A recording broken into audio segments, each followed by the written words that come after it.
একটা rice cooker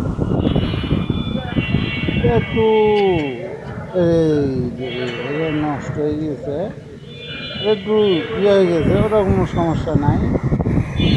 এই যে প্লাগ দিচ্ছি দেখেন, এই প্লাগটা দেওয়ার পরে আমরা হলুদ জ্বলে আছে, ইউজিং হচ্ছে না। সুইচ দাও তো, এই হচ্ছে না, দিচ্ছে এই যে লাইট জ্বলছে। জ্বলার পরে যখন আমরা তুলি তখনও লাইন জ্বলে যায়, ওটা ঢাকালে হচ্ছে না।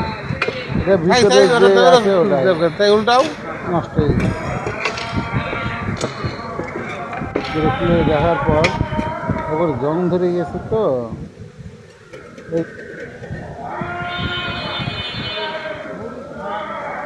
ম্যাগনেটটা নষ্ট হয়ে গেছে।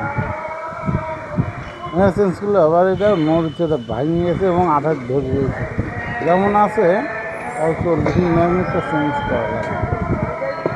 ম্যাগনেটটা চেঞ্জ করলে হয়ে যাবে, এরকম সমস্যা নেই। ধন্যবাদ, যাদের এরকম ডিস্টার্ব আমার কাছে নিয়ে আসেন, আমি তাদের